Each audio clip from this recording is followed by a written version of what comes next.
اب یہ سلسلہ حوامیم کی آخری صورت ہے سورۃ الاحقاف۔ بسم اللہ الرحمن الرحیم، حامیم تنزیل الکتاب من اللہ العزیز الحکیم، یہ بیان کر چکا ہوں، بالکل انہی الفاظ سے پچھلی صورت شروع ہوئی ہے۔ ما خلقنا السماوات والارض وما بینہما الا بالحق، وہاں فرمایا تھا کہ ہم نے آسمان اور زمین کھیل کے لیے نہیں بنائے، یہاں اس کو فرمایا ہم نے نہیں پیدا کیا آسمان اور زمین اور جو کچھ ان دونوں کے مابین ہے مگر حق کے لیے، حق کے ساتھ۔ یہ ایک مستحکم نظام ہے، یہ پرپسفل کریشن ہے، بغیر کسی مقصد کے نہیں ہے، واجل مسمى، اور ایک اجل معین تک کے لیے۔ والذین کفروا عما انذروا معرضون، اور جن لوگوں نے کفر کیا ہے وہ جس چیز سے انہیں خبردار کیا جا رہا ہے اس سے وہ اعراض کر رہے ہیں۔ یہاں بھی دیکھیے تقدیم و تاخیر ہے، والذین کفروا معرضون عما انذروا، اصل ترتیب جملے کی یہ بنتی ہے، لیکن جیسا کہ میں نے شروع میں عرض کیا تھا جبکہ میں لیکچر دیے تھے تعارف قرآن پر، کہ قرآن مجید کے اندر ایک ردم ہے، یہ جو ایک معروف شاعری ہے، شاعری تو نہیں ہے، قرآن شعر نہیں ہے، لیکن جسے بلینک ورس کہا جاتا ہے، غالباً اس کا دنیا میں اگر رواج ہوا تو قرآن کی وجہ سے ہوا۔ قرآن بلینک ورس ہے، اس میں ردم ہے، ایک فلو ہے، اور اس ردم کی وجہ سے پھر جملوں کے اندر تقدیم و تاخیر ہو جاتی ہے تاکہ وہ جو اس کا ایک صوتی آہنگ ہے وہ برقرار رہے۔ قل ارأیتم ما تدعون من دون اللہ ارونی ماذا خلقوا من الارض، اے نبی ان سے کہیے جن چیزوں کو تم پوچھتے ہو اور پکارتے ہو اللہ کے سوا، ذرا مجھے دکھاؤ انہوں نے کیا چیزیں پیدا کی ہیں زمین میں، ام لہم شرک فی السماوات، یا ان کے لیے کوئی اور شریکہ ہے آسمانوں میں، ایتونی بے کتاب من قبل ھذا، لاؤ میرے پاس کوئی کتاب جو اس سے پہلے نازل ہوئی ہو، او وصارت من علم، اور یا پھر کوئی روایت چلی آ رہی ہو علم کی بنیاد پر، دلیل کی بنیاد پر، منطق کی بنیاد پر، ان کنتم صادقین، اگر تم سچے ہو۔ ومن اضل ممن يدعو من دون اللہ من لا يستجیب له الى یوم القیامہ، اور اس سے بڑھ کر ظالم کون ہوگا جو اللہ کے سوا پکار رہے ایسی چیزوں کو جو ان کی پکار سنتے ہی نہیں، قبول ہی نہیں کر سکتے قیامت کے دن تک۔ وَهُمْ عَنْ دُعَائِهِمْ غَافِلُونَ، وہ سنیں گے کیا، وہ تو ان کی دعا سے غافل ہے، انہیں پتہ ہی نہیں کہ وہ دعا مانگ رہے ہیں۔ فرض کیجئے کہ کوئی کسی بڑے ولی اللہ کو پکار رہا ہے کہ میری مدد کے لیے آ جائیے، وہ اللہ کا بندہ کہاں ہے، علیین میں، اعلیٰ علیین میں ہے، کہاں ہے، اسے پتہ بھی نہیں کہ کوئی بے وقوف مجھے پکار رہا ہے اللہ کے نام بجائے اللہ کو پکارنے کی، کوئی فرشتے کو پکار رہا ہو۔ وَإِذَا حُشِرَ النَّاسُ كَانُوا لَهُمْ أَعْدَاءً وَكَانُوا بِعِبَادَتِهِمْ كَافِرِينَ۔ صدق اللہ العظیم۔ ذکر ہو رہا تھا اس سورہ مبارکہ کی پچھلی آیات میں کہ ان سے بڑھ کر زیادہ گمراہ کون ہوگا جو اللہ کے سوا ایسی ہستیوں کو پکار رہے ہیں جو نہ ان کی دعا سنتے ہیں نہ دعاؤں کو قبول کر سکتے ہیں قیامت تک، بلکہ وہ ان کی دعاؤں سے غافل ہیں، انہیں معلوم ہی نہیں ہے۔ وَإِذَا حُشِرَ النَّاسُ، جب لوگوں کو جمع کیا جائے گا، كَانُوا لَهُمْ أَعْدَاءً، وہ ان کے دشمن بن جائیں گے کہ تم نے ہمیں شرمسار کیا، ہماری شرمندگی کا تم سبب بن گئے، تم نے ہمیں اللہ کا مد مقابل بنا دیا۔ جیسے کہ حضور صلی اللہ علیہ وسلم نے ایک صحابی کو ٹوک دیا، وہ اپنے کسی گفتگو کے انداز میں، اور ظاہر بات ہے کہ ان کی نیت تو وہ نہیں تھی کہ حضور کو اللہ کے برابر کر دیں، لیکن الفاظ ایسے ان کی زبان سے نکلے، ما شاء اللہ و ما شئت، جو اللہ چاہے اور آپ چاہیں، اسی پر ٹوک دیا حضور نے، اجعلتنی للہ ندا، کیا تم نے مجھے اللہ کا مد مقابل بنا دیا ہے؟ مشیت صرف اللہ کی۔ تو یہ اولیاء اللہ، یہ فرشتے، یہ پیغمبر، اگر انہیں آپ نے اللہ کے برابر بنا دیا، ان کو پکار رہے ہیں، ان سے دعائیں کر رہے ہیں، تو یہ تو گویا کہ ان کے لیے شرمندگی کی بات ہوگی اللہ کے سامنے، تو وہ دشمن بنیں گے۔ وَإِذَا حُشِرَ النَّاسُ كَانُوا لَهُمْ أَعْدَاءً وَكَانُوا بِعِبَادَتِهِمْ كَافِرِينَ، اور وہ تو ان کی عبادت کا انکار کریں گے۔ وَإِذَا تُتْلَىٰ عَلَيْهِمْ آيَاتُنَا بَيِّنَاتٍ، اور جب انہیں سنائی جاتی ہیں پڑھ کر ہماری آیات بینات، قَالَ الَّذِينَ كَفَرُوا لِلْحَقِّ لَمَّا جَاءَهُمْ، تو یہ کافر کہتے ہیں اس حق کے بارے میں جو ان کے پاس آیا ہے، ھذا سحر مبین، یہ تو کھلا جادو ہے۔ ام یقولون افتراہ، کیا خیال ہے کہ اسے گھڑ لیا ہے، یعنی محمد صلی اللہ علیہ وسلم نے یہ قرآن خود تصنیف کیا ہے۔ قل ان افتریتہ فلا تملکون لی من اللہ شیئا، اے نبی ان سے کہہ دیجئے کہ اگر میں نے یہ گھڑ کر اللہ کی طرف منسوب کیا ہوتا تو تم مجھے اللہ کے پکڑ سے کچھ بھی نہیں بچا سکتے۔ یہ مضمون آئے گا آخری پارے میں، لو تقول علینا بعض الاقاویل، بلکہ 29ویں پارے میں، لاخذناہ بالیمین ثم لقطعنا منہ الوتین، کہ اگر بالفرض خدا نہ خواستہ اگر محمد صلی اللہ علیہ وسلم کوئی چیز گھڑ کر ہماری طرف منسوب کر دے تو ہم ان کا داہنا ہاتھ پکڑیں گے اور پھر ان کی رگے جان کو کاٹ دیں گے۔ ظاہر بات ہے کہ یہ صرف اس میں جو غصہ ہے وہ ان لوگوں پر ہے جو کہہ رہے تھے۔ هو اعلم بما تفیضون فیہ، اللہ تعالیٰ خوب جانتا ہے جن چیزوں میں تم لگے ہوئے، جو کچھ تم کہہ رہے ہو، جو تمہارا ظاہری قول ہے اس کو بھی جانتا ہے، اور جو تمہارے دل میں چھپا ہوا اسے بھی جانتا ہے۔ کفا بہ شہیدا بینی و بینکم، اور وہ کافی ہے بطور گواہ میرے اور تمہارے مابین، وہ جانتا ہے کہ میں اس کا رسول ہوں، اس نے میرے پاس وحی بھیجی ہے۔ وہو الغفور الرحیم، اور وہ بخشنے والا ہے، رحم فرمانے والا۔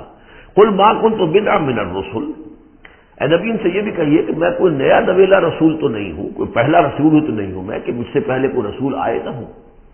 بہت سے رسول آئے ہیں، ہاں میں آخری رسول ضرور ہوں، لیکن میں کوئی نیا سا رسول تو نہیں ہوں کہ کوئی ایک نئی بات ہو بالکل بدعت، اسی سے وہ بدعت کا لفظ بنا ہے ہمارے ہاں، جو چیز دین میں نہیں ہے اور لا کر اس کو آغاز کر دیا جائے تو در حقیقت وہ بدعت ہے۔ تو ما کنت بدعا من الرسول، جیسے کہ ہم سورہ آل عمران میں پڑھ آئے ہیں، وما محمد الا رسول قد خلت من قبلہ الرسل۔ اسی طریقہ سے عیسیٰ ابن مریم کے بارے میں آیا ہے علیہ الصلوۃ والسلام کہ عیسیٰ ابن مریم کیا ہے، رسول، اور ان سے پہلے بہت سے رسول گزرے ہیں۔ قل ما كنت بدعا من الرسل وما ادري ما يفعل بي ولا بكم، اور مجھے کچھ معلوم نہیں ہے کہ کیا کیا جائے گا میرے ساتھ اور کیا کیا جائے گا تمہارے ساتھ۔ یعنی اس سے مراد یہ نہ سمجھیے کہ حضور کو یہ معلوم نہیں تھا کہ آخرت میں میرے ساتھ کیا کیا جائے گا، وللآخرۃ خیر وابقیٰ، حضور کے لیے تو یقیناً آخرت جو بہت بہتر ہے، لیکن یہ کہ ابھی کیا ہونے والا ہے، کل کیا ہونے والا ہے۔ ظاہر بات ہے کہ طائف آپ گئے تھے تو بڑی امیدیں لے کر گئے تھے نا، لیکن یہ کہ وہاں جا کر جو صورتحال ہوئی گویا کہ وہ حضور کی توقع آج کے بالکل خلاف تھی۔ آپ کو تو امید تھی کہ کوئی نہ کوئی بڑا جو وہاں کا سرداروں میں سے کوئی نہ کوئی اگر مان لے گا میری بات کو تو میں پھر اپنا، کیونکہ مکے میں تو اب ابو طالب کا انتقال ہو گیا اور وہی دنیاوی اعتبار سے میرے لیے پروٹیکشن کا ذریعہ تھے، لہذا اب کوئی اگر بڑا رئیس اور بڑا کوئی سردار جو ہے طائف کا وہ ایمان لے آئے تو میں اپنا یہ مرکز وہاں شفٹ کر دوں، لیکن یہ کہ وہاں وہ بات پوری نہیں ہو سکی۔ تو ما ادری ما یفعل بی ولا بکم، مجھے یہ معلوم نہیں ہے کہ کیا کیا جائے گا میرے ساتھ، کیا ہوگا اور کیا ہوگا تمہارے ساتھ۔ ان اتبع الا ما یوحی الی، میں تو بس پیروی کر رہا ہوں اس کی جو میری طرف وحی کی جا رہی ہے۔ وما انا الا نذیر مبین، اور میں نہیں ہوں مگر کھلا خبردار کر دینے والا، بس میری حیثیت تو یہ ہے۔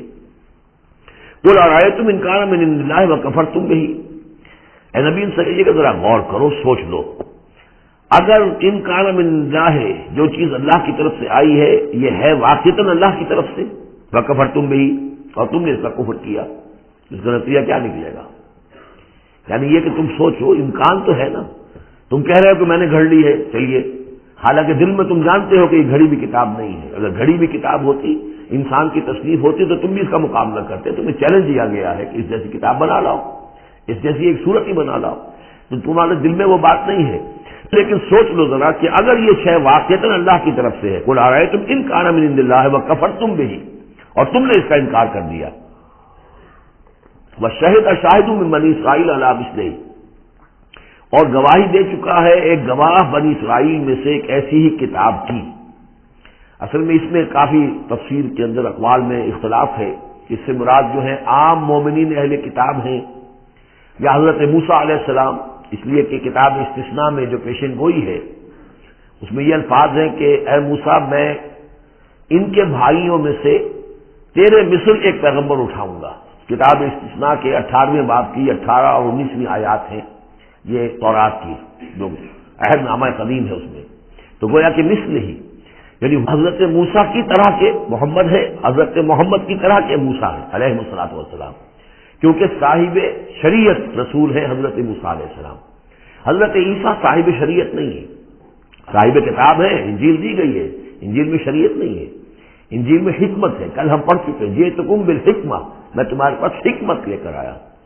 شریعت قانون یہ در حقیقت تورات میں تھی، حضرت موسیٰ علیہ السلام کو دی گئی، اور یا پھر محمد الرسول اللہ صلی اللہ علیہ وسلم کو قرآن دیا گیا اور یہ آخری اور کامل شریعت دی گئی۔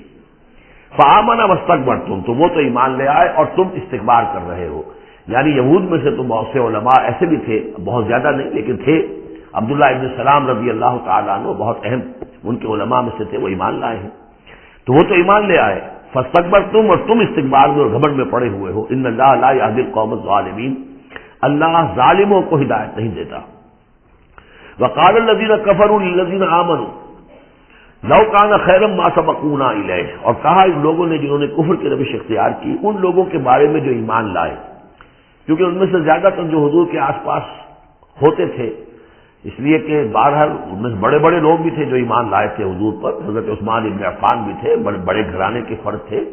عبد الرحمن ابن عوف بھی تھے، وہ بھی کوئی غرباء اور فقراء میں سے تو نہیں تھے. طلحہ اور زبیر بھی تھے تو وہ بھی بڑے اونچے خاندانوں سے تھے. لیکن یہ کہ عام طور پر حضور کے آس پاس جو ہوتے ہیں یہ لوگ اپنے اپنے کاموں کے اندر بھی مصروف ہوتے تھے، لیکن جو غرباء تھے وہ حضور کے ارد گرد زیادہ موجود رہتے تھے. اور یہ بات بار بار آ چکی ہے حضرت نور کے بیان میں بھی اور پھر حضور کے بارے میں بھی کہ اے محمد تمہارے گرد تو ہم بیٹھے ہوتے ہیں ہمارے کمی کاری لوگ، بڑے گھٹیا لوگ، ہمارے پست طبقات کے لوگ جو ہیں، کوئی غلام ہے ہمارا، کوئی اور یہاں پہ محنت مزدوری کرنے والا ہے، تو ہمارے شایان شان نہیں ہے کہ ہم آپ کے پاس آ کر بیٹھے. یعنی ذرا ان کو اپنے سے دور کرو. جس پر کہ اللہ تعالیٰ نے کئی مرتبہ یہ فرمایا کہ اے نبی آپ ان کی بات پر نہ جائیے، اور کہیں ان اہل ایمان کو کہ جو صبح و شام اللہ کو پکارتے ہیں اور اللہ کی رضا جوئی میں لگے ہوئے ہیں، ان کو کہیں آپ اپنے سے دور نہ کر دیں. اگر ایسا آپ کریں گے تو یہ ظلم ہو جائے گا. لیکن بہرحال ان کا کہنا یہ تھا کہ اگر یہ لوگ جو ہیں اگر واقعتاً یہ خیر ہوتا، لو کانا خیرن ما سبقونا، اگر یہ واقعتاً خیر ہوتا قرآن اور یہ دین، تو یہ لوگ جو ہے یہ اس میں سبقت نہ کرتے ہم سے. بڑے ہم ہیں، سمجھدار ہم ہیں، دانشور ہم ہیں، ایلیٹ آف دی سوسائٹی ہم ہیں، تو ہم نے تو پیش قدمی کی نہیں ہے، لیکن یہ لوگ پیش قدمی کر رہے ہیں، تو اس کا مطلب ہے کہ یہ بات بھی گھٹیا ہی ہے جو تم پیش کر رہے ہو، جس کو گھٹیا قسم کے لوگ قبول کر رہے ہیں. یہ طنز ہے اس میں چھپا ہوا. وقال الذین کفروا للذین آمنوا لو کان خیرا ما سبقونا وَإِذْ لَمْ يَهْتَدُوا بِهِ فَسَيَقُولُونَ هَذَا إِفْكٌ قَدِيمٌ. اور جب یہ اس قرآن کے ذریعے سے ہدایت نہیں پا رہے تو کہتے ہیں کہ یہ تو گھڑی ہوئی چیز ہے، افک ہے، پرانی ہے. وَمِن قَبْلِهِ کتاب موسیٰ اماما ورحمہ، حالانکہ اس سے پہلے موسیٰ کی کتاب موجود تھی اور اب بھی ہے، اماما ورحمہ، وہ بھی رہنمائی کرنے والی ہے اور رحمت ہے. وَهَذَا کتاب مصدق لسانا عربیا، اور یہ کتاب نازل ہوئی ہے اس کی تصدیق کرتے ہوئے. یعنی تصدیق دونوں معنی میں، ایک تو کہ قرآن تصدیق کرتا ہے کہ تورات اللہ کی کتاب تھی، اللہ کی کتاب ہے، اگرچہ اس میں تحریف کر دی گئی ہے لیکن بہرحال اللہ کی کتاب تھی. انا انزلنا التوراۃ فیہا ھدی ونور، ہم نے تورات نازل کی تھی، اس میں ہدایت بھی تھی، نور بھی تھا. پھر انجیل کے بارے میں فیہا ھدی ونور، قرآن دونوں کی تصدیق کرتا ہے. دوسری یہ کہ تورات میں اور انجیل میں جو پیشین گوئیاں تھیں ان کا مصداق بن کر قرآن آیا ہے، تو قرآن مصدق ہے لسانن عربی، اور بڑی ہی عمدہ فصیح اور بلیغ عربی زبان میں ہے. لینذر الذین، تاکہ خبردار کر دیں ان لوگوں کو ظلموا، جنہوں نے کہ کفر کی روش اختیار کی. خبردار کر دینے کی ذمہ داری ہے، اور اسی لیے یہ جو آسان زبان میں ہم نے اس کو اتارا ہے تاکہ ہر شخص تک یہ بات پہنچ جائے. وبشریٰ للمحسنین، اور جو ایمان اور اسلام اور احسان کی روش اختیار کریں ان کے لیے یہ بشارت بن جائے. ان الذین قالوا ربنا اللہ ثم استقاموا فلا خوف علیہم ولا هم یحزنون، یقیناً وہ لوگ، یہ وہی الفاظ آ گئے جو سورہ حمیم سجدہ میں آئے تھے، جنہوں نے کہا ہمارا رب اللہ ہے پھر اس پر جم گئے. اور میں نے عرض کیا تھا، وہ پھر دوبارہ عرض کر رہا ہوں، اس استقامت میں قیامت مضمر ہے. جنہوں نے کہا ہمارا رب اللہ ہے پھر اس پر جم گئے، یعنی پھر راضی برضائے رب رہنا، اسی پر توکل کرنا، اسی کی رضا جوئی کو اپنی زندگی کا مقصد بنانا، پھر اس کی اطاعت کرنا، اس کے احکام کی پابندی کرنا، اور اس کے جملہ جو بھی اس نے ذمہ داری عائد کی ان کو پورا کرنے کے لیے تن من دھن لگا دینا، یہ سب استقامت میں شامل ہے. استقامت کے معنی کیا ہے؟ جیسے کہ میں نے آپ کو بتایا تھا کہ حضور سے ایک صاحب نے یہ پوچھا، بلکہ کہا فرمائش کی کہ مجھے تو کوئی ایک بات ایسی بتا دیجئے جس سے میں پلے باندھ لوں، میں زیادہ لمبی چوڑی باتیں نہیں سمجھ سکتا. حضور نے فرمایا قل آمنت باللہ ثم استقم، کہو کہ میں ایمان لایا اللہ پر پھر جم جاؤ، تھک جائے تمہارا دل اس کے اوپر کہ واقعتاً پالن ہار وہی ہے، پروردگار وہی ہے، حاجت روا وہی ہے، مشکل کشا وہی ہے، اور وہ ہماری دعاؤں کا سننے والا وہی ہے. پھر یہ کہ اسی کے لیے انسان ہمتاً اپنے آپ کو وقف کر دے. ان صلاتی و نسکی و محیای و مماتی للہ رب العالمین. ان الذین قالوا ربنا اللہ ثم استقاموا فلا خوف علیہم ولا هم یحزنون. یہ استقامت والے جو ہیں تو اولیاء اللہ ہو گئے نا. پھر جیسے کہ ہم نے سورہ یونس میں پڑھا تھا، الا ان اولیاء اللہ لا خوف علیہم ولا هم یحزنون الذین آمنوا وکانوا یتقون، جو ایمان لائے اور اس پر مستقیم ہو گئے، قائم ہو گئے، جازم ہو گئے، اور وہی تو اللہ کے ولی ہے، وہی اللہ کے دوست ہیں. ان کے لیے نہ کوئی خوف ہے نہ وہ کسی حزن سے دوچار ہوں گے. اولئک اصحاب الجنت خالدین فیہا، وہ جنت والے لوگ ہیں، اس میں رہیں گے ہمیشہ ہمیش، جزاء بما کانوا یعملون، اور یہ جزا ہوگا ان کے اعمال کا۔ یہ بات کئی دفعہ میں نے واضح کی ہے کہ بندے کو یہ سمجھنا چاہیے، اور یہی بندے کہیں گے جنت میں داخل ہونے کے بعد بھی کہیں گے اللہ کے نیک بندے، کہ ہماری یہ طاقت نہیں تھی، صلاحیت نہیں تھی کہ ہم اپنے بل پر اور اپنے اعمال کے بل پر یہاں جنت میں داخل ہو سکتے۔ یہ اللہ کا فضل ہے۔ الحمدللہ الذی ہدانا لہذا وما کنا لنہتدی لولا ان ہدانا اللہ، کل شکر اس اللہ کا جس نے ہمیں یہاں داخل کیا اور ہمیں پہنچا دیا یہاں تک ہماری رہنمائی فرما دی، اور ہم ہرگز ہدایت نہ پا سکتے اگر اللہ ہی ہمیں ہدایت نہ دیتا۔ لیکن اللہ تعالیٰ بار بار کہتا ہے کہ ٹھیک ہے، لیکن یہ کہ تمہارے اعمال تھے، تم نے بھی محنت کی تھی، تم نے فیصلہ کیا تھا، اما شاکرم و اما کفورا، جو ہم نے تمہیں اختیار دے دیا تھا، تم نے ہمارے شکر گزار بندے بن کر زندگی گزارنے کا فیصلہ کیا، ہم نے قدر افزائی فرمائی، ہم نے تمہیں توفیق دی، ہم نے تمہارے راستے کی رکاوٹوں کو جو ہے آسان کر دیا، لیکن یہ کہ بہرحال تمہارا عمل اس میں شامل ہے۔ جزاء بما کانوا یعملون، یہ در حقیقت بدلہ ہوگا ان کے اعمال کا۔ ووصینا الانسان بوالدیہ حسنا، اور ہم نے وصیت کی انسان کو، تاکید کی انسان کو اس کے والدین کے بارے میں احسانا، کہ ان کے ساتھ احسان کی روش، نیک سلوک، خدمت۔ اور اس میں بھی خاص طور پر والدہ کا معاملہ جو ہے یہ سورہ بنی اسرائیل میں بھی ہے اور یہاں بھی ہے۔ وہاں بھی آیا تھا ووصینا الانسان بوالدیہ حملتہ امہ وہنا علی وہن وفصالہ فی عامین، تو والدین میں جو ہے والدہ کا حق فائق ہے والد کے حق پر، ویسے دونوں کے ساتھ اس نے سلوک ہو، دونوں کا ادب ہو۔ وَإِمَّا يَبْلُغَنَّ عِندَكَ الْكِبَرَ أَحَدُهُمَا أَوْ كِلَاهُمَا فَلَا تَقُل لَّهُمَا أُفٍّ وَلَا تَنْهَرْهُمَا وَقُل لَّهُمَا قَوْلًا كَرِيمًا، یہ ہم پڑھ چکے ہیں۔ لیکن یہاں بھی اور وہاں بھی خاص طور پر والدہ کا، ایسے کہ مشقت جو ہے پیدائش میں ساری کی ساری مشقت جو ہے ماں کی ہے، باپ کا کیا حصہ ہے؟ وہ تو ایک کوئی اس کی لذت کا لمحہ ہوتا ہے، وہ اس کے اندر اس نے وہ بوند ٹپکائی اور فارغ۔ اب وہ ساری مصیبت کون جھیل رہی ہے؟ وہ عورت جھیل رہی ہے، ماں جھیل رہی ہے۔ سارا پریگننسی کا دور جو ہے، اس میں ابتدائی دور جو ہے اس میں اسے جی بتلا رہا ہے، الٹیاں آ رہی ہیں، چیزوں سے نفرت ہو رہی ہے، پھر جب بوجھل ہو گئی ہے، جسم بوجھل ہو گیا ہے، بوجھ اٹھائے ہوئے ہے، پھر وضع حمل کی مشقتیں ہیں، وہ درد ذیل ہے، پھر اس کو دودھ پلانا ہے 2 سال تک، اس کے جو اس کو گند ہے اس کو صاف کرنا ہے، پوتڑے دھونے ہیں، یہ سارے کام کون کر رہا ہے؟ ماں کر رہی ہے۔ باپ کا تو اس میں حصہ ڈائریکٹ نہیں انڈائریکٹ ہے کہ بہرحال وہ کمائی کرتا ہے، پرووائڈ کرتا ہے، یہ بات دوسری ہے، لیکن جو مشقت ماں کی ہے، اسی لیے حدیث میں آتا ہے کہ ایک صحابی نے حضور سے سوال کیا کہ میرے حسن سلوک کا سب سے اولین مستحق کون ہے؟ آپ نے فرمایا تمہاری والدہ۔ انہوں نے پوچھا پھر ان کے بعد کون؟ فرمایا پھر تمہاری والدہ۔ تیسری مرتبہ پھر کون؟ حضور پھر والدہ تمہاری۔ چوتھی مرتبہ جب اس نے پوچھا ان کے بعد کون، تو آپ نے فرمایا تمہارے والد۔ یعنی والدہ کا حق جو ہے وہ والد کے حق پر، یہ ہے اخلاقی حق۔ قانونی حق والد کا زیادہ ہے، اگر سیپریشن ہو جائے گی تو اولاد والد کی ہے، قانونی حق اس کا زیادہ ہے، لیکن اخلاقی حق، خدمت کا حق اور جنت جس کے پاؤں تلے ہے وہ باپ نہیں ماں ہے۔ جنت جو ہے وہ تو فکر مطلع تحت اقدام الامہات، اس حوالے سے اخلاقی مقام جو ہے وہ عورت کا زیادہ ہے، ماں کا زیادہ ہے۔ فرمایا حملتہ امہ کرہا ووضعتہ کرہا، اس کی ماں نے اسے اٹھائے رکھا اپنے پیٹ میں تکلیف جھیل کر، اور پھر اس کو وضع حمل ہوا، اس کو جنا تکلیف کے ساتھ، وحملہ وفصالہ 30 شہرا، اور اس کا یہ حمل اور پھر دودھ پلانا یہ لگ بھگ جو ہے 30 مہینے ہوتے ہیں۔ حتی اذا بلغ اشدہ، یہاں تک کہ جب وہ اپنی پوری قوت کو پہنچتا ہے، بلوغت کو پہنچتا ہے، اور یہاں سے بلوغت سے مراد جو ہے وہ نفسیاتی بلوغت ہے، ذہنی اور نفسیاتی بلوغت۔ ایک جسمانی بلوغت ہوتی ہے، وہ تو 16 17 18 اس سال کے اندر آدمی جو ہے وہ پورا بالغ ہوتا ہے، لیکن جسمانی بلوغت نہیں، یہاں جو ہے 40 برس کا ذکر آ رہا ہے۔ حتی اذا بلغ اشدہ وبلغ 40 سنۃ، جب وہ 40 برس کا ہو جاتا ہے۔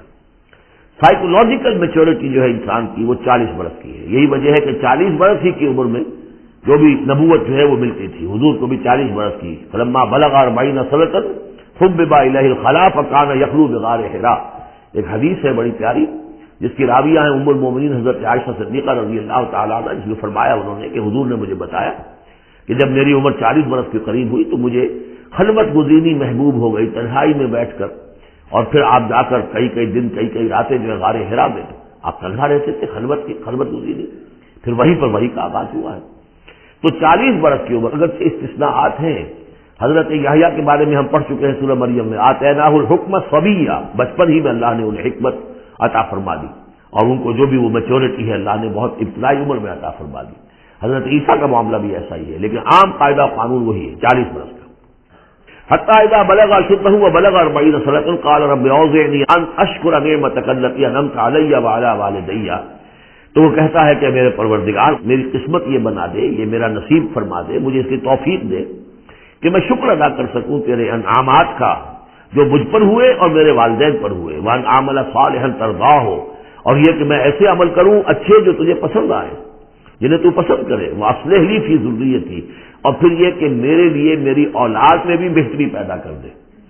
ایک تو یہ ہوتا ہے کہ اصلح لی ذریتی، میری اولاد کی اصلاح کر دے، انہیں صالح بنا دے، لیکن یہاں پہ انداز جو ہے ذرا دیکھیے، اصلح لی فی ذریتی، اس لیے کہ اولاد صالح ہوگی تو اس کا فائدہ مجھے بھی پہنچے گا، اس لیے کہ اگر اولاد جو ہے وہ صالح ہے اور نیک ہے تو اس سے یقیناً انسان جو ہے وہ دعائیں کریں گے، استغفار کریں گے، اور ان کے جو اعمال صالحہ ہیں، کیونکہ باپ نے کوئی تربیت اچھی دی تھی تو اس سے ان کے اعمال صالحہ سے بھی اس کے اپنے حساب کے اندر بھی ادراج ہوتا رہے گا نیکیوں کا۔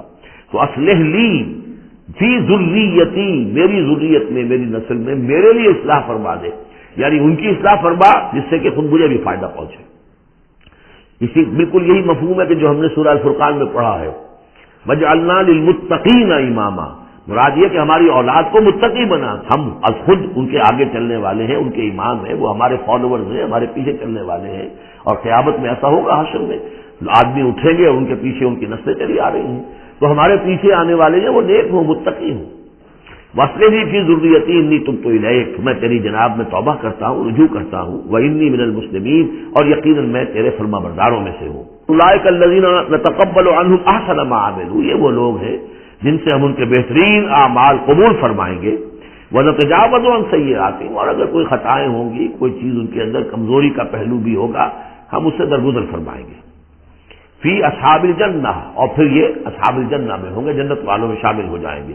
وعدہ صدق الذی کانوا یوعدون، یہ سچا وعدہ ہے جس کا کہ ان سے وعدہ کیا جاتا تھا۔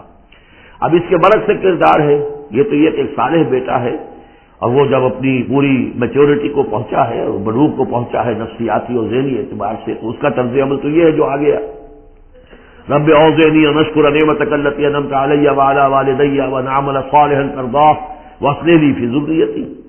ایک دوسرا برعکس کردار ہے، والذی قال لوالدیہ اف لکما اتعداننی ان اخرج وقد خلت القرون من قبلی، اور وہ شخص جو اپنے والدین سے کہتا ہے، والدین مسلمان ہیں لیکن بیٹا آوارہ ہو گیا ہے یا ذہنی طور پر گمراہ ہو گیا ہے، وہ نہ آخرت کو مان رہا ہے نہ اللہ کو مان رہا ہے، کسی اور رخ پہ جا رہا ہے، تو وہ اپنے والدین سے کہتا ہے اف لکما، میں بڑا بیزار ہوں آپ سے، یہ کیا آپ لوگوں نے ڈھکوسلے تراش رکھے ہیں، یہ کیا آخرت واخرت کی آپ مجھے دھمکی دیتے رہتے ہیں۔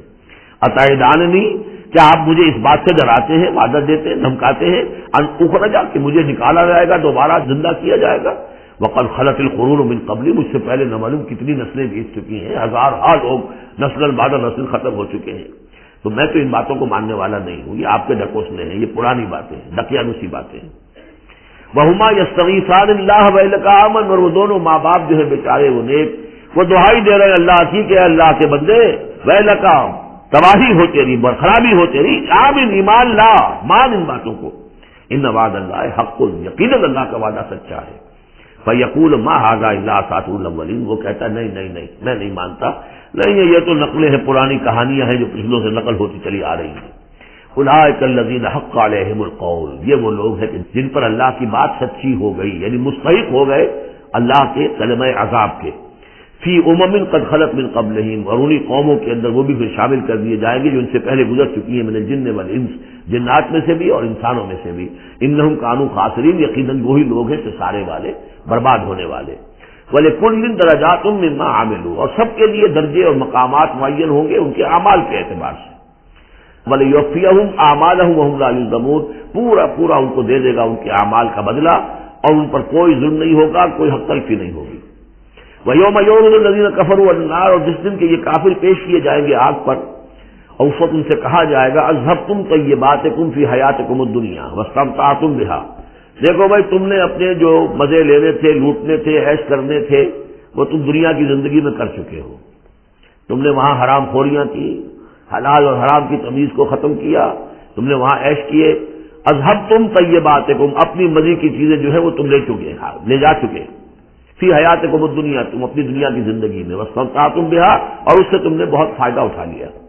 فالیوم تجزون عذاب الہون بما کنتم تستکبرون فی الارض بغیر الحق، تو آج اب تمہیں بہت ہی اہانت آمیز عذاب دیا جائے گا، ذلت کا عذاب، بسبب اس تکبر کے جو تم کرتے رہے ہوئے زمین میں ناحق، وبما کنتم تفسقون، اور جو تم نے وہاں پر نافرمانیاں کی ہیں اور ہمارے احکام کو توڑا ہے. واذکر اخا عاد، اور ذرا تذکرہ کیجئے اخا عاد، عاد قوم عاد کے بھائی کا، یعنی حضرت ہود علیہ الصلوۃ والسلام. اذ انذر قومہ بالاحقاف، جبکہ انہوں نے اپنی قوم کو خبردار کیا احقاف میں. یہ احقاف کا علاقہ تھا، بالکل جنوبی ساحل جو ہے جزیرہ عرب کا، اس کے ساتھ، اور اب وہاں پر بہت ہی سخت قسم کا، وہ بدترین قسم کا صحرا ہے. احقاف، وقد خلت النذر من بین یدیہ ومن خلفہ، ان سے پہلے بھی، ان کے سامنے بھی اور بہت سے خبردار کرنے والے آئے تھے. یہ میں نے عرض کیا تھا کہ انبیاء متعدد آ کر پھر آخری کوئی رسول آتا تھا کہ جو پھر آخری اتمام حجت کرتا تھا. اللہ تعبدوا الا اللہ، انہوں نے یہی دعوت دی تھی کہ مت پوجو کسی کو سوائے اللہ کے. انی اخاف علیکم عذاب یوم عظیم، مجھے اندیشہ ہے تمہارے اوپر، تمہارے بارے میں ایک بڑے دن کا عذاب تم پر آئے گا. قالوا اجئتنا لتافکنا عن آلہتنا، انہوں نے کہا کہ کیا تم اس لیے آئے ہو اے ہود کہ تم ہمیں اپنے معبودوں سے برگشتہ کر دو. فاتنا بما تعدنا ان کنت من الصادقین، تو اگر تم سچے ہو تو جس عذاب کی دھمکی ہمیں دے رہے وہ لے آؤ. قال انما العلم عند اللہ، انہوں نے کہا کہ اس کا علم تو اللہ کے پاس ہے، کل علم اللہ کے پاس ہے. وہ عذاب آئے گا، کب آئے گا، کس صورت میں آئے گا، میں نہیں جانتا، وہ اللہ جانتا ہے.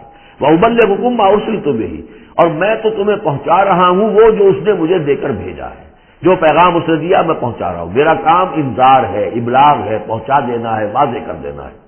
وَلَٰكِنِّي أَرَاكُمْ قَوْمًا تَجْهَلُونَ، لیکن میں دیکھ رہا ہوں کہ تم نے بہت جہالت کی روش اختیار کر لی ہے. بجائے اس کے کہ میری بات پر غور کرو، دیکھو، سوچو، دل میں اترے تو اسے قبول کرو. تم نے تو گویا کہ ادھار کھائے بیٹھے ہو اس کی نفی پر اور اس کو نہ ماننے پر، تو تم جہالت پر اتر آئے ہو. فلما رآہ عارضا مستقبل اودیتہم، تو عذاب الہی جب آیا، اس کے آثار جب آئے تو وہ ایک ایسی صورت میں تھے کہ جو ہے کہ بادل آ رہے ہیں. تو جب دیکھا انہوں نے اس کو، یعنی عذاب کو، رآہ ہو، یہ وہ عذاب کے لیے ضمیر ہے، عارضا کہ اس کو ہم نے ایک ابر کی صورت میں بھیجا، مستقبل اودیتہم، جو ان کی وادیوں کی طرف چلا آ رہا تھا، سامنے آ رہا تھا.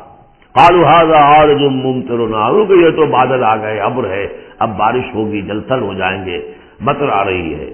بل هو ما استعجلتم به، نہیں، یہ تو وہ شے جس کی تم نے جلدی مچائی تھی کہ لے آؤ عذاب اگر لا سکتے ہو.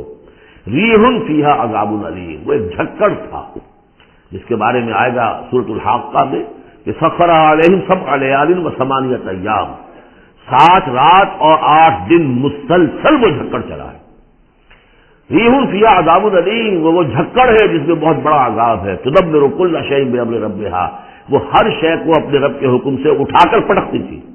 وہ ہوا جو ہے اٹھاتی تھی اور پٹکتی تھی. تدبر، جیسے کسی درخت کی جڑ سے اکھاڑا جائے پھر پھینک دیا جائے. اور وہ چونکہ تھے بھی بڑے طویل القامت لوگ، بڑے بڑے ستونوں کی طرح سے پڑے تھے، کاجاد النخل خاویہ، جیسے کہ وہ کھجوروں کے تنے پڑے ہوئے ہیں زمین کے اوپر. تدبر کل شیء بامر ربھا فاصبحوا لا یری الا مساکنہم، پھر وہ ایسے ہو گئے کہ اب کچھ نظر نہیں آ رہا تھا سوائے ان کے مسکنوں کے. ان کے گھر نظر آ رہے ہیں، ان کی حویلیاں، ان کی بلڈنگیں، لیکن وہاں اس میں بسنے والا اب کوئی نظر نہیں آ رہا. کذالک نجزی القوم المجرمین، اسی طرح ہم بدلہ دیا کرتے ہیں مجرموں کی قوم کو. وَلَقَدْ مَكَّنَّاهُمْ فِي مَاءٍ مَّكَّنَّاكُمْ فِيهِ، اب یہاں قریش سے، مکے والوں سے خطاب ہو رہا ہے. ان کو ہم نے جو تمکن عطا کیا تھا زمین میں، جو مال و اسباب دیا تھا، جو طاقت دی تھی، فی ماء مکناکم فیہ، اس میں اتنا تمکن تمہیں ہم نے نہیں دیا، اتنی طاقت تمہارے پاس نہیں ہے. ان کی تہذیب، جیسا کہ میں عرض کر چکا ہوں، وہ شداد کا جو شہر تھا، اب اس کے جو ہے باقیات وہ نظر آ چکے ہیں سیٹلائٹس کے ذریعے سے کہ زمین کے نیچے جو ہے بہت گہرے وہ موجود ہیں، جو ان کے اوپر عذاب آیا اور اس کے اوپر، لیکن وہ دبے ہوئے موجود ہیں. اس کے بڑے بڑے جو ہے ستون جو بنائے تھے انہوں نے، غالباً 30 بڑے بڑے ان کی فصیل کے ساتھ جو ہے پلرز ہیں جن کو گن لیا گیا ہے، اب وہ موجود ہیں. یہ ساری نشانیاں اب ایک ایک کر کے ظاہر ہوں گی. وَلَقَدْ مَكَّنَّاهُمْ فِي مَاءٍ مَّكَّنَّاكُمْ فِيهِ، ہم نے وہ چیزیں انہیں دی تھی کہ جو اے قریش تمہیں نہیں دی، ہم نے ان کو، تمہیں وہ تمکن نہیں دیا. وَجَعَلْنَا لَهُمْ سَمْعًا وَأَبْصَارًا وَأَفْئِدَةً، ہم نے ان کے لیے بھی، ہم نے انہیں سماعت کان بھی دیے تھے، وَأَبْصَارًا آنکھیں بھی دی تھی، افئدہ بھی دیے تھے، دل اور عقل بھی دی تھی. فما اغنا عنہم سمعہم ولا ابصارہم ولا افئدتہم من شیء، تو کچھ کام نہیں آئے ان کے، نہ تو ان کی سماعت، ان کی بصارت، نہ ان کے دل یا عقلیں من کسی شے میں انہیں نہیں بچا سکے. اذ کانوا یجحدون بآیات اللہ، جبکہ وہ انکار کرتے رہے اللہ کی آیات کا. وحاق بہم ما کانوا بہ یستہزئون، اور ان کو گھیر لیا اور ان پر الٹ پڑی وہی چیزیں جن کا کہ وہ مذاق اڑایا کرتے تھے.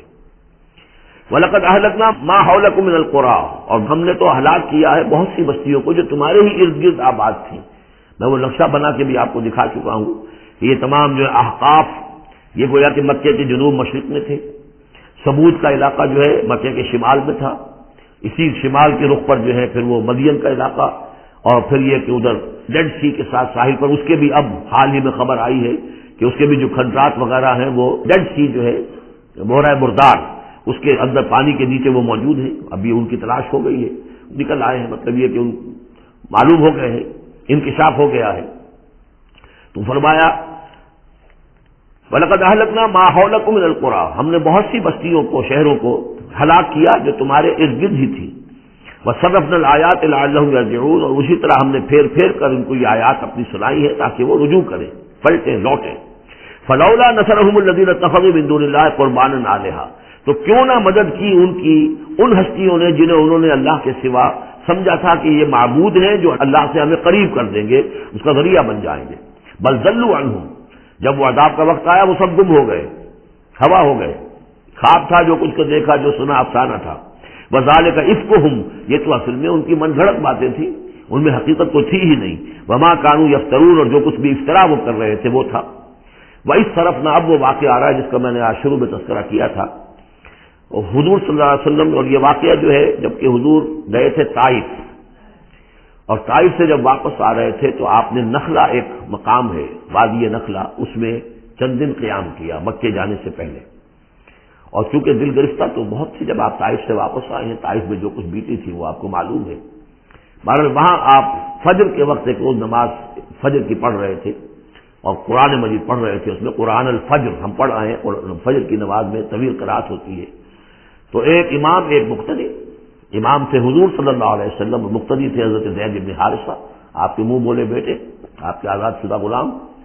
اس وقت یہ ہے کہ وہاں سے گزر ہوا کچھ جنوں کی ایک جماعت کا، اور وہ ٹھہر گئے، چھٹک کر کھڑے ہوئے، اور وہ سنتے رہے قرآن.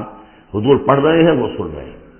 تو اس پر وہ ایمان لائے، اور پھر جا کر اپنی قوم میں انہوں نے فوراً تبلیغ شروع کر دی. تو یہ بات ہمارے لیے بڑی عبرت کی بات ہے کہ جنات کی ایک جماعت نے ایک ہی دفعہ قرآن سنا، ایمان بھی لے آئے، اور فوراً مبلغ بن گئے اس کے. لیکن ہم جو ہے سنتے ہیں اور ایک کان سے سن کر دوسرے کان سے نکال دیتے ہیں، ہماری زندگی میں کوئی تبدیلی نہیں آتی. تو بڑا قابل غور ہے یہ مقام قرآن مجید کا.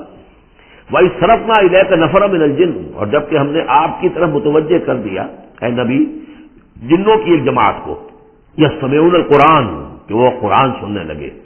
فلما حضروہ، جب وہاں وہ پہنچے، قالوا انصتوا، انہوں نے کہا چپ ہو جاؤ، خاموش ہو، سنو، توجہ سے سنو. اب دیکھیے جو بات قرآن مجید میں آئی ہے، وَإِذَا قُرِئَ الْقُرْآنُ فَاسْتَمِعُوا لَهُ وَأَنصِتُوا، معلوم ہوتا ہے کہ یہ وہ ان جنات میں سے تھے کہ جو طبعاً نیک تھے، شریف تھے، اس اعتبار سے ان کے اندر وہ جو مادہ تھا وہ موجود تھا. بلکہ آگے چل کر معلوم ہوگا کہ وہ حضرت موسیٰ علیہ السلام کے ماننے والے تھے. ان پر گویا کہ وہ اہل کتاب جنات تھے. تو انہوں نے جب سنا تو بڑی توجہ کے ساتھ جو ہے وہ سننے لگے، اور کہا خاموش ہو جاؤ، سنو توجہ سے. فلما قضی، تو جب وہ آپ کی قرات ختم ہو گئی، وَلَّوْا إِلَىٰ قَوْمِهِم مُنذِرِينَ، تو فوراً اپنی قوم کی طرف پلٹے انہیں خبردار کرنے کے لیے. اور کیا کہا انہوں نے؟ قالوا یا قومنا انا سمعنا کتابا انزل من بعد موسیٰ، معلوم ہوا موسیٰ کے ماننے والے تھے. اے ہماری قوم کے لوگوں، ہم نے سنا ہے، ہم نے کتاب سنی ہے جو نازل ہوئی ہے اب موسیٰ کے بعد. کتاب جو نازل ہوئی ہے موسیٰ کے بعد وہ قرآن ہی ہے. اگرچہ ہم مانن کہہ دیتے ہیں عرفاً، انجیل کو بھی کتاب، لیکن کتاب کا لفظ میں نے بارہا آپ کو بتایا ہے کہ شریعت کے لیے آتا ہے. کتاب قوانین کے لیے آتا ہے. کتب علیکم کتب علیکم کتب علیکم، نماز بھی ہے کتابا موقوتا، عدت کے لیے آیا حتیٰ یبلغ الکتاب اجلہ، تو شریعت کے احکام کے لیے جو ہے وہ اصل میں یہ لفظ خاص ہے. تو تورات کیونکہ شریعت کی حامل تھی، اور قرآن پھر شریعت دوسری جو آئی ہے موسیٰ کی شریعت کے بعد وہ شریعت محمدی ہے صلی اللہ علیہ وسلم. ورنہ ظاہر بات ہے کہ ان کے علم میں ہوگا کہ حضرت عیسیٰ بھی آئے اور وہ ایک کتاب کو لائے، لیکن یہ کہ اس میں شریعت نہیں.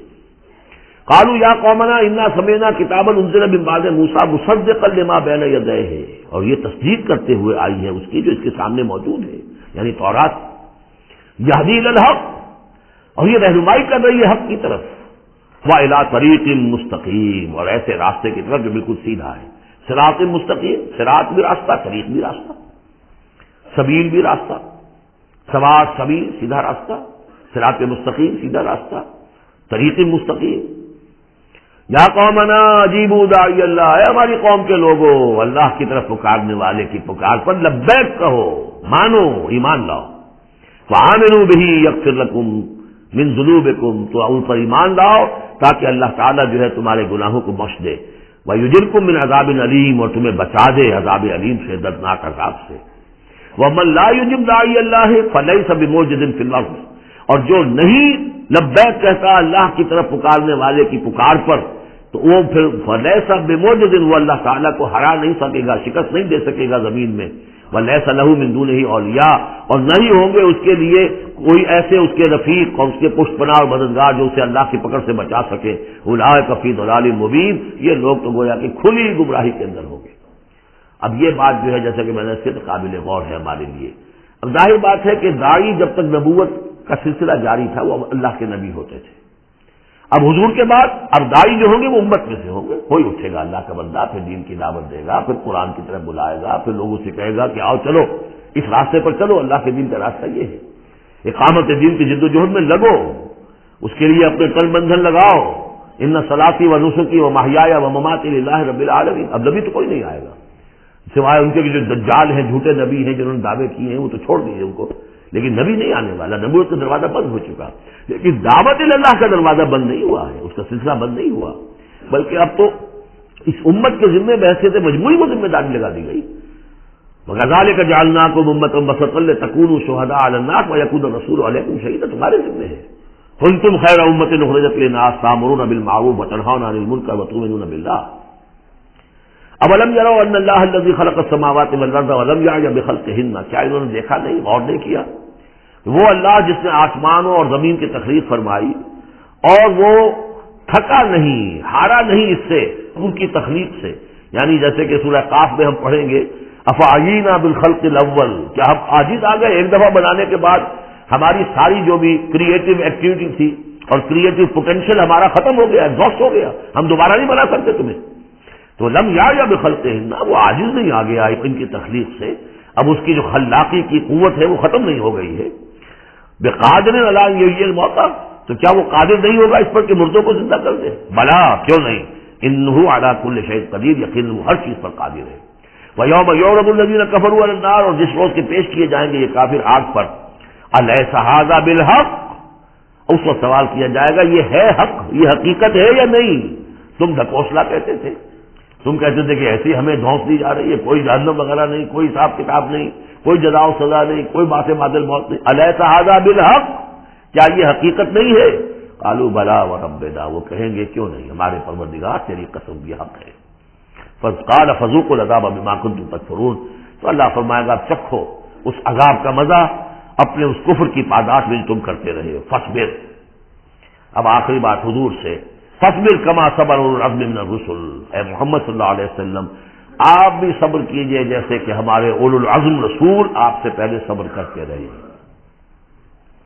یہ اولو العزم من الرسل عام طور پر خیال ہے کہ 5 ہیں، بعض حضرات 7 شمار کرتے ہیں، حضرت ہود حضرت صالح کو بھی شامل کرتے ہیں، لیکن 5 پر چونکہ اسی سلسلہ سور کی صورت ہے سورہ شورى جس میں 5 کا ذکر ہے۔ شرع لکم من الدین ما وصى به نوحا والذی اوحینا الیک وما وصینا به ابراہیم وموسیٰ وعیسیٰ، حضرت نوح، حضرت ابراہیم، حضرت موسیٰ، حضرت عیسیٰ اور حضرت محمد صلی اللہ علیہ وسلم علیہ الصلوۃ والسلام، یہ اولو العزم من الرسل ہیں۔ اور اس میں جو یوں سمجھیے کہ عزم اور صبر کا معاملہ جو ہے اس میں ایک اعتبار سے حضرت نوح سب سے آگے ہے، 950 برس تک جو ہے انہیں صبر کرنا پڑا، فلبث فیہم 1000 سنۃ الا 50 عاما۔ اور ایک ذاتی تکلیف اس میں حضرت ایوب علیہ الصلوۃ والسلام، ان کو جس کو ذاتی تکلیف، بیماری، نہایت ہی تکلیف دہ بیماری، تو اس میں ان کا صبر ایوب اس اعتبار سے مشہور ہے۔ فاصبر کما صبر اولو العزم من الرسل، صبر کیجئے جیسے کہ ہمارے اولو العزم پیغمبر صبر کرتے رہے. ولا تستعجل لهم، اور ان کے لیے جلدی نہ کیجئے. کیا مطلب؟ یہ خیال جو کبھی شاید حضور کے دل میں بھی آ جاتا ہو، لیکن یہ کہ دوسرے مسلمانوں کے دلوں میں آنا تو بالکل قرین قیاس ہے کہ اللہ تعالیٰ ان کو پکڑتا کیوں نہیں؟ یہ کس طریقے سے بلال کو کیسے مار رہا ہے یہ امیہ ابن خلف؟ اللہ تعالیٰ اس کا ہاتھ چھل کیوں نہیں کر دیتا؟ وہ تو علی کل شیء قدیر ہے. اور اس قوم کو کب تک یہ مہلت دی جائے گی؟ کیوں نہیں ان پر عذاب آ جاتا جیسے کہ عذاب آیا تھا پچھلی قوموں کے اوپر؟ فرمایا نہیں ولا تستعجل. پچھلی سورت بھی اسی پر ختم ہوئی تھی کہ اے نبی اہل ایمان سے یہ کہیے کہ ذرا ان کو ابھی معاف کریں، ابھی ان کو کچھ عرصے کے لیے، کیونکہ جو ہمارا ابھی فیصلہ جو ہے وہ یہ ہے کہ ابھی وہ وقت عذاب کا نہیں آیا ہے، تو ابھی یہ ذرا درگزر کرتے رہیں. وہی بات یہاں خاص طور پر واحد کے سیغے میں خطاب کر کے حضور سے کہی جا رہی ہے. فاصبر کما صبر اولو العزم من الرسل ولا تستعجل لهم، ان کے لیے جلدی نہ کیجیے. کانہم یوم یرون ما یوعدون، جس دن کے یہ دیکھیں گے اس عذاب کو، جب عذاب آئے گا تو ایسے محسوس کریں گے لم یلبسوا الا ساعۃ من نہار، کہ نہیں رہے تھے مگر دن کی کسی ایک حصے میں، ایک گھڑی دن کی صرف. بلاغ یہ ہے پہنچا دینا. ھذا بلاغ، لیکن ھذا یہاں پر محذوف ہو گیا. ھذا بلاغ، بلاغ یہ پہنچا دینا ہے. فہل یہلک الا القوم الفاسقون، تو ہلاک تو وہی کیے جائیں گے. کون ہلاک کیا جائے گا سوائے ان کے کہ جو نافرمان لوگ تھے. یہاں یہ جو 8 سورتوں کا ایک سلسلہ چلا آ رہا تھا وہ بھی ختم ہوا، اور یہ کہ جو 5واں جو گروپ ہے مکی اور مدنی صورتوں کا، ان میں سے جو مکیات کا سلسلہ ہے وہ ختم ہو گیا. اور یہ 13 صورتیں ہیں. سورہ سبا، فاطر، پھر یاسین، پھر صافات، پھر صاد، اور پھر یہ 8 صورتیں، سورہ زمر، اور پھر مومن، اور پھر حامیم سجدہ، اور شورا، اور زخرف، اور دخان، اور جاسیہ، اور احقاف. یہ صورتیں ہیں کہ جہاں مکیات ہیں. اب اس کے ساتھ 3 مدنیات ہیں. یہ 3 جو مدنیات ہیں ان میں سے 2 صورتیں تو بڑی ہم وزن ہیں اور جوڑے کی شکل میں ہیں، لیکن ایک صورت جو ہے اگرچہ بہت جامع صورت ہے قرآن حکیم کی وہ، لیکن اس کو ہم کہہ سکتے ہیں مضمون کے اعتبار سے کہ وہ سورہ فتح کا ایک ضمیمہ ہے. اگرچہ اسلامی ریاست کے اصول، اسلامی معاشرے کے لیے بنیادی ہدایات کے اعتبار سے قرآن حکیم کی اہم ترین، جامع ترین صورت ہے. 18 آیات میں اللہ تعالیٰ نے یوں سمجھیے کہ سورہ نساء، سورہ مائدہ میں جو اصول دیے ہیں اسلامی معاشرے کے اور اسلامی ریاست کے، ان کا لب لباب اور خلاصہ 18 آیات میں ہے سورہ حجرات کی. بارک اللہ لی و لکم فی القرآن العظیم و نفعنی و ایاکم بالآیات والذکر الحکیم.